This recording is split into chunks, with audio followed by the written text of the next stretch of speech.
Hello दोस्तों, स्वागत है मटेरास वर्ल्ड यूट्यूब चैनल पर।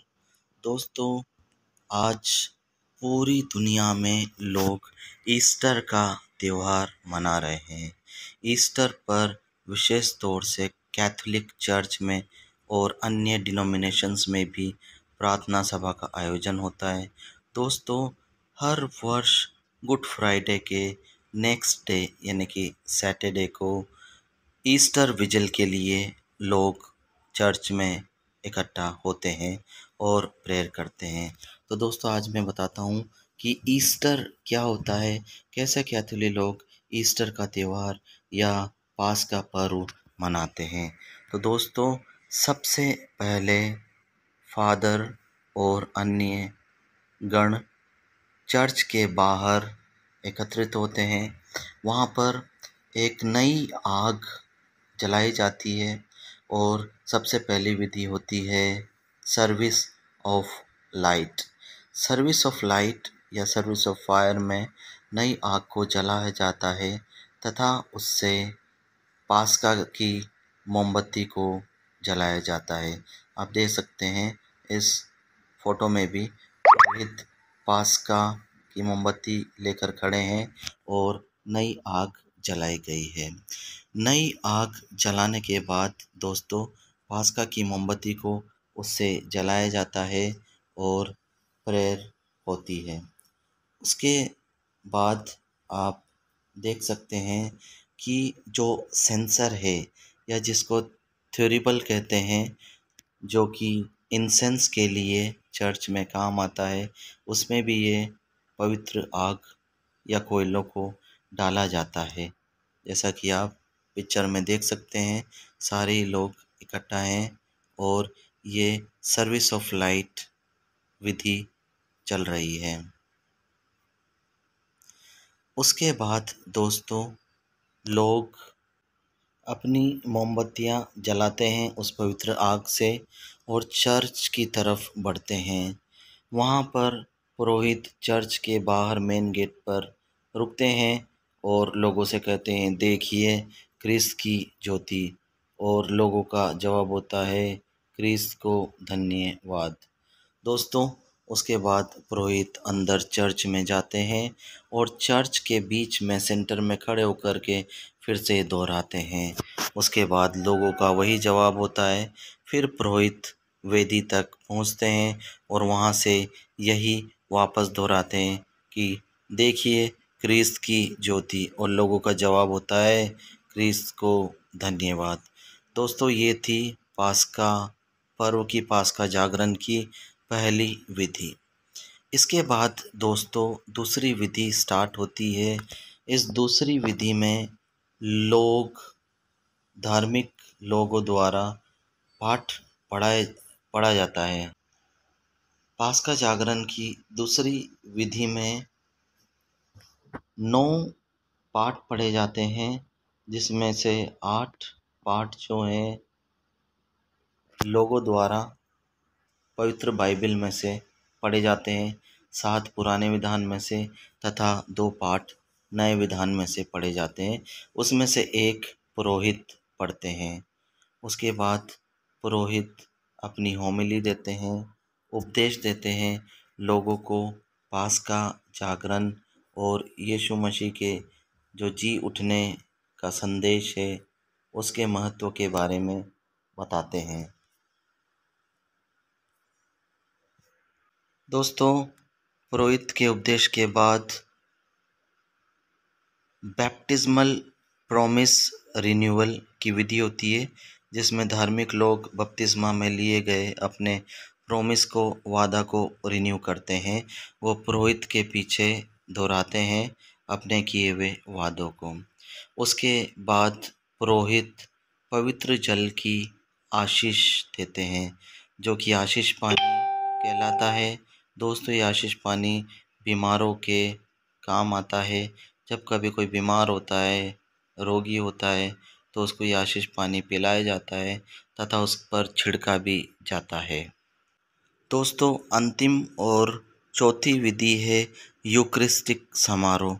इसमें पुरोहित जिस तरह से प्रभु यीशु क्रिस्त ने मॉन्डी थर्सडे को लास्ट सपर अपने शिष्यों के साथ किया था, उसी तरह से उन्हीं की स्मृति में पुरोहित भी होली यूक्रिस्ट सेलिब्रेट करते हैं और उसके बाद सभी को परम प्रसाद वितरण करते हैं और फिर आशीष देते हैं।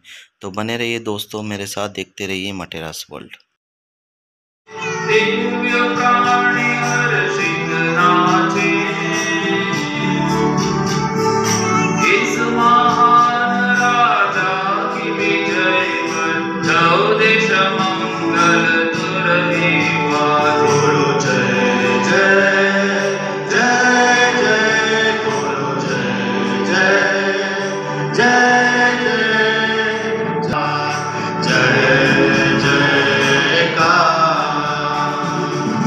ईश्वर ने इस्राएलियों को दंड दिया था।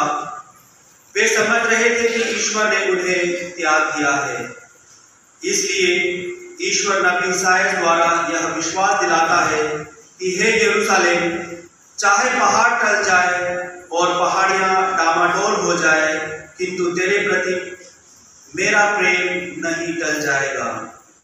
इस प्रकार हर एक दिन एक विशेष संदेश देता है और हमें उसको जीने के लिए प्रेरित करता है।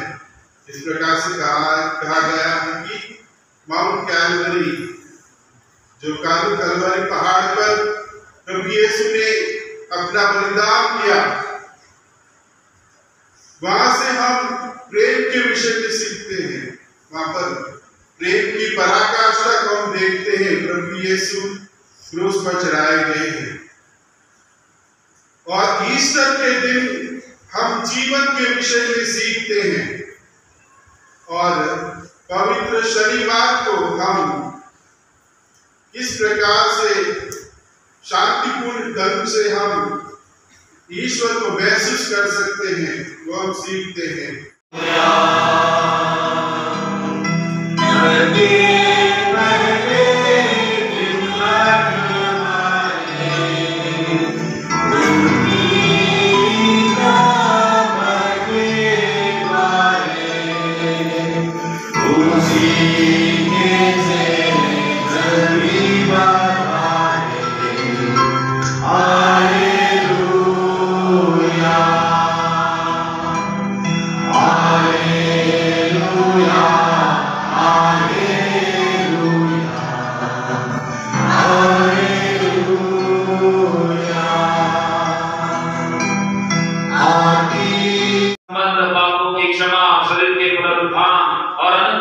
जीवन में विश्वास करते हैं। जी हाँ, विश्वास करते हैं। हमारे प्रभु यीशु क्रिस्त के पिता सर्वशक्तिमान ईश्वर ने हमको जल और पवित्र आत्मा द्वारा नया जन्म और हमारे पापों की क्षमा दी है। वही अपनी कृपा द्वारा हमें अनंत जीवन के लिए प्रभु यीशु क्रिस्त में सुरक्षित रखें। आमीन।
इन्हीं प्रभु क्रिस्त के द्वारा